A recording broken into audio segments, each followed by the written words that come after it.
My name is Danielle Norsby, and my group members are Jerald Stephensen, Wendy Shoales, Trevor Woodhouse, and Tiffany Bucklin. During our presentation, we will be sharing with you our knowledge of traveling and conducting business within South Africa. To begin our presentation, Dave will be informing you about the proper business etiquette and how to communicate effectively with South Africans. Next, Wendy will be explaining to you about the gender roles and how to dress appropriately. Then Tiffany will be talking about business entertaining and what to expect when you go out.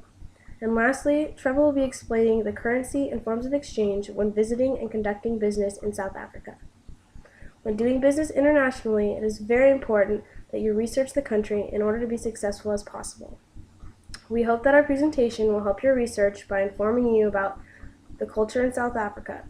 To begin, Dave will be explaining to you the basic etiquette of South Africa when it comes to business practices. In general, South African business practices are similar to customs and etiquette of Western business. There are, however, local variations in customs that are noticeable in some African practices that influence the South African business etiquette, especially in more rural regions. When a foreigner has made some effort to learn about the local business etiquette, their local customs, some basics of the local language, and shows real interest in doing business in South Africa, South Africans will be more welcoming and more relaxed when doing business together. A few of the business practices, for examples, are a handshake is common when meeting. Although the African greetings might vary according to respective cultural belonging, just know that there is a special African handshake which is common with black Africans and which you should learn from the locals. It is polite to always address the elderly people first, and then if the presence of a woman is acknowledged, but in a traditional environment, the woman is not greeted with a handshake. And be aware of cultural differences when in contact with business partners of different heritages. It is usual to exchange business cards at the first meeting. When going to meetings, be punctual for meetings, and when arranging appointments, be aware that morning appointments rarely start before 8:30 a.m. It is often difficult to arrange meetings for Fridays. Always confirm your appointments the day before the meeting, and usually formal meetings start and end on the before set times. South Africans like to close a deal right away, but are generally open to negotiations. You should always come with realistic amounts and quotes, but should leave some space for discounts, and you should be prepared to revise any offer slightly. Do not rush any deals. In contracts, set fixed delivery dates and prices, and payment regulations. Often price deductions for timely payments are granted and stated on invoices, and haggling is not customary in South Africa. The language in South Africa tends to be more informal and more personal than in Western formal meetings. Use titles and surnames when addressing people you have not met before, but often business partners are already on first name basis right after the first meeting or introduction. South Africans are rather casual and transactional, meaning they do small talk but rather quickly come to matter of business. English and African are the main language in business. Mention to the other party if you do not understand African, and ask for the conversation to be held in English. And it is always appreciated if you know some greetings or phrase of the local languages. The pace of business varies from town to town in South Africa. The pace of business in Cape Town is certainly slower than Johannesburg, and in most instances, people tend to be more relaxed in Cape Town. In general, it is advisable to leave a bigger time frame for things to get done than you would overseas. Do not expect to get things done on short time notice without exercising quite a bit of pressure. And Fridays are always bad days to start new projects.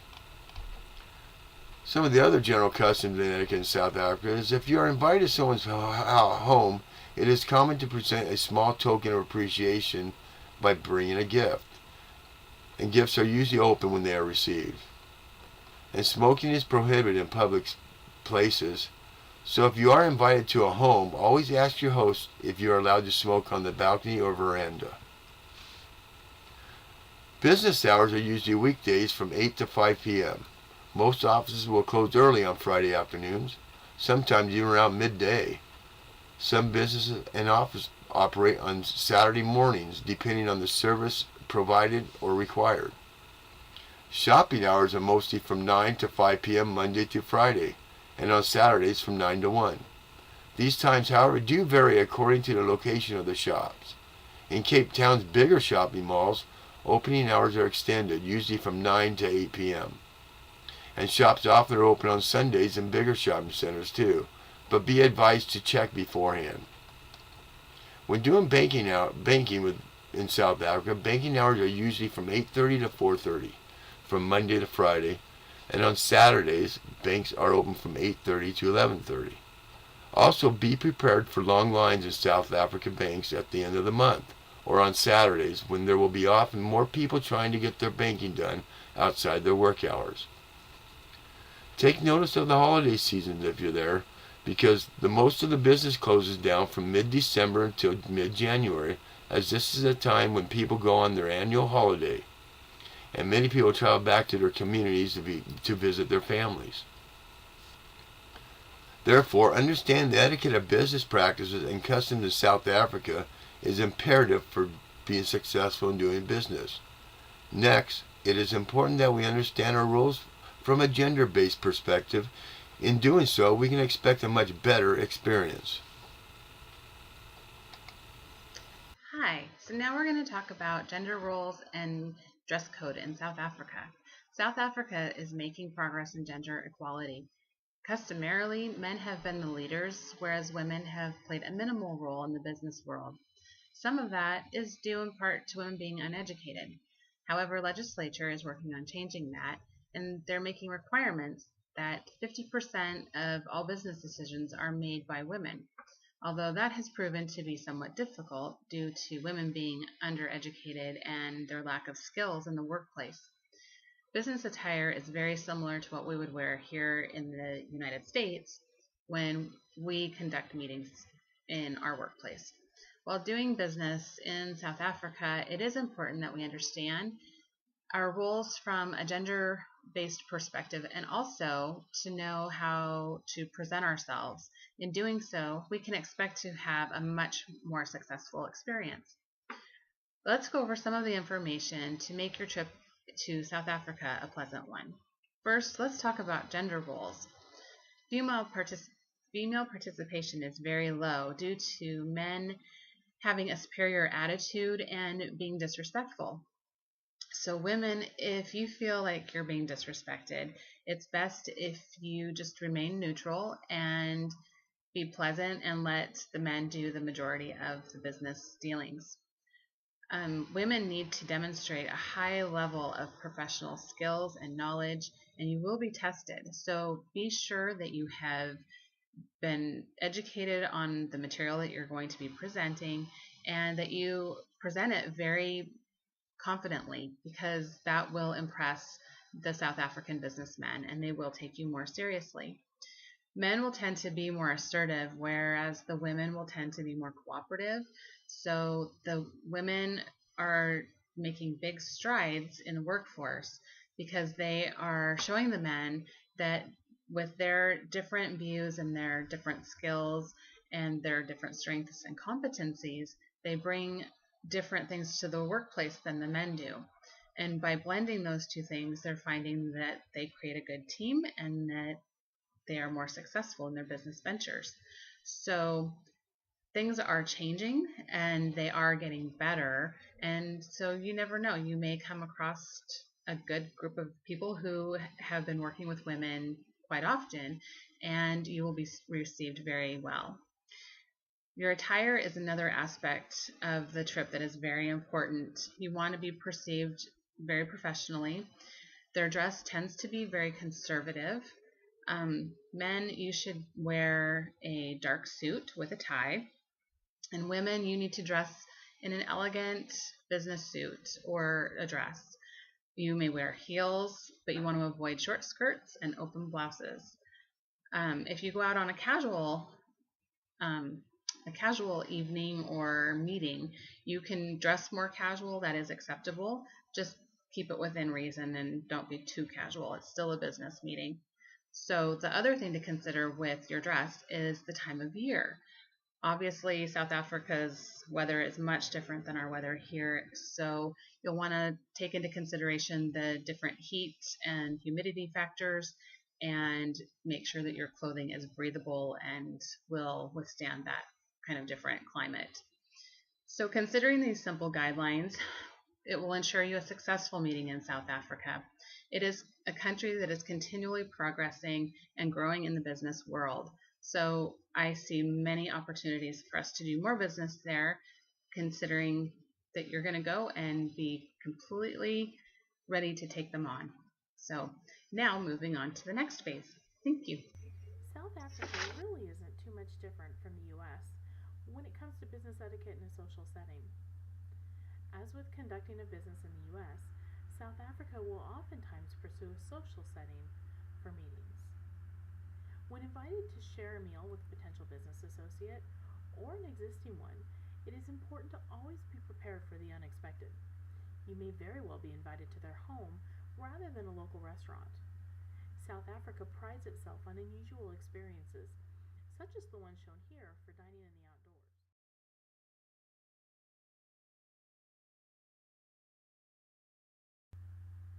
Such experiences are a source of pride to South Africans who are known for their adventurous spirit. Showing your appreciation for whatever venue they choose is a must. There are many dining venues available and just as many types of cuisine that are common in South Africa. A few of the most common are Indian cuisine,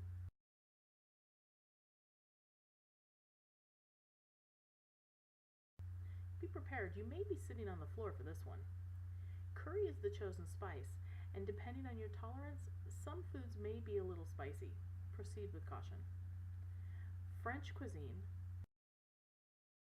will have breads and pastries aplenty, and you can expect heavier food with wines commonly used in their sauces. Malay cuisine, where rice is the common ingredient, as is the heavy use of spices. Food is brought out all at once rather than in courses, and always use your right hand to eat this cuisine, not your left. Traditional South African food is heavy on the meat and is a mixture of many other cuisines. Traditionally cooked over a fire, most meat is stewed or grilled, and tripe is a favored treat. There is also a food called boerewors, which is a traditional South African spicy sausage that's grilled and served in a bun with mustard and tomato sauce. Kind of sounds like a hot dog, but better. Can be found almost everywhere, from roadside stands to higher end restaurants. This one sounds like a must try. Make sure that you read up on these different cuisines to help you become more knowledgeable about what you're ordering and how you should eat it. Some South African food can often be eaten with your hands. Should you have any dietary restrictions, it would help to know what foods to stay away from. South Africans consume large amounts of meat, and vegetarians are tolerated with amusement. Tap water is mostly safe, but if you're concerned, order a bottle instead. Tipping is customary at 10 to 15%, much like in the US. Breakfast meetings are also very popular and usually occur around the 8 to 9 o'clock hour. Getting in early to your destination and having a cushion day to acclimate to your new time zone will help if one of these early morning meetings is requested. As with any business meeting, turn off your cell phone and give your full attention to your meeting. Many South Africans consider this a huge sign of disrespect. When you are trying to schedule a meeting, avoiding mid-December to mid-January and the weeks surrounding Easter is going to be helpful, as most businesses are limited with their availability due to the holidays. If getting a drink to discuss business is suggested, count yourself lucky, because you will most likely find a selection of South African wines and beers. South Africans pride themselves on their wide selection of both. Doing a little bit of homework beforehand will help you to feel less like an outsider and give you some common ground for discussion in your meeting. If you're new to South Africa and your business associates are aware of this, you may find yourself on a city tour, a safari,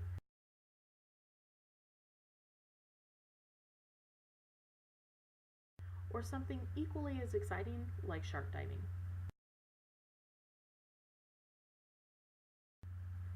Bringing a wide variety of clothing and travel essentials is paramount in being able to enjoy such unexpected surprises. It's better to be prepared and take it home than not have it. As always, when doing business internationally, research and respect are paramount to success. Now we get to hear what Trevor has to say on... Hi, my name is Trevor Woodhouse. I'm going to share with you a little bit about South Africa's currency and forms of exchange for visiting and conducting business. South Africa is an important emerging market in the global stage, offering a solid and steadily growing economy with secure rewards for potential investors. South Africa is the largest economy in Africa. While much of the world staggered in the wake of the recent global financial meltdowns, South Africa has managed to stay on its feet, largely due to its prudent fiscal and monetary policies.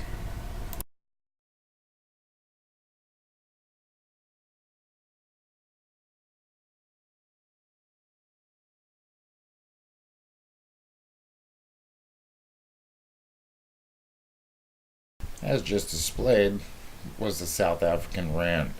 South African unit of currency is the rand, which is divided into 100 cents, just like America's dollar. Notes come in denominations of 10, 20, 50, 100, 200, and they also have coins, and they come in 5, 10, 20, 50, R1, R2, and R5.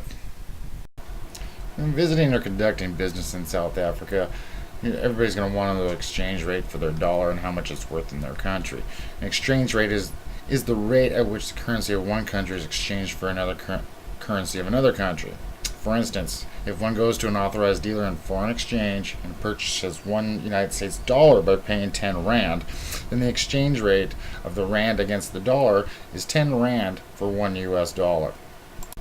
Other forms of exchange in South Africa are all major credit cards, just like in America, with American Express and the Diners Club enjoying less universal acceptance than the MasterCard and the Visa. They also have chip and PIN cards, which are based on EMV, which is EuroPay, MasterCard, Visa standards, the industry standard that ensures global interoperability for chip and chip card transactions. Instead of being swiped to communicate its payment, the chip and PIN card is dipped into a terminal and remains there throughout the transaction. The chip stores the issuing bank's authorization rules electronically. If applicable, the card can also check the cardholder's PIN as an alternative means of authentication. The result of these features is added security and a more streamlined payment transaction.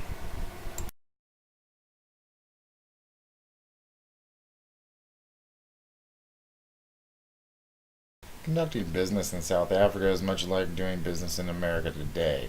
They have many regulations that are being developed and continue to be developed to ensure safe, confident business practices by all in South Africa. The exchange control regulations are administered by the South African Reserve Bank on behalf of the Minister of Finance. The Minister of Finance also has appointed certain banks to act as authorized dealers in foreign exchange. Another form of business exchange is letter of credit, and are the customary way to finance imports into South Africa and exports. Letters of credit are documents issued by the bank on behalf of an importer in favor of a beneficiary, typically the exporter. The most commonly used documentary credits are irrevocable credit and confirmed irrevocable credits. If the exporter is concerned about the reliability of the importer only, they should use an irrevocable letter of credit. If the exporter is also concerned about the standing of the issuing bank and or the standing of the importer's country, they should use a confirmed irrevocable credit. South Africa also has many banks with high standards for businesses to be a part of. These banks offer local knowledge of business, and they are reputable in the business industry.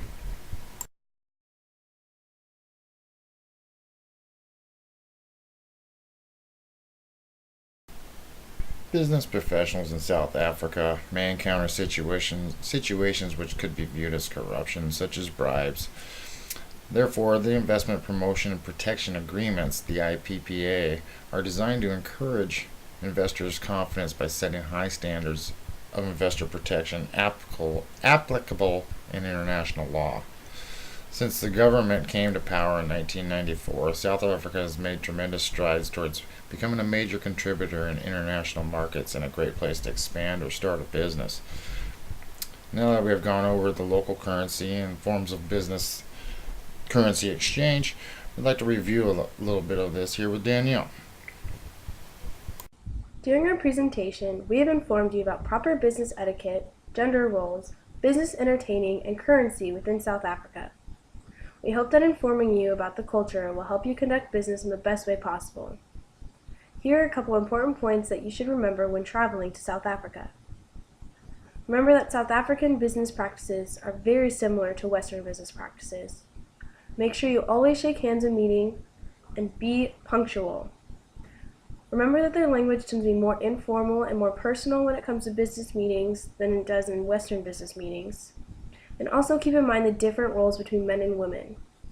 In business society, men have been leaders while women have had minimal roles and tended to be disrespected.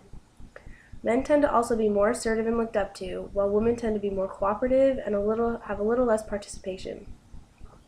When it comes to business entertaining, social setting business meetings are not too different from those in the US, but always be prepared for the unexpected.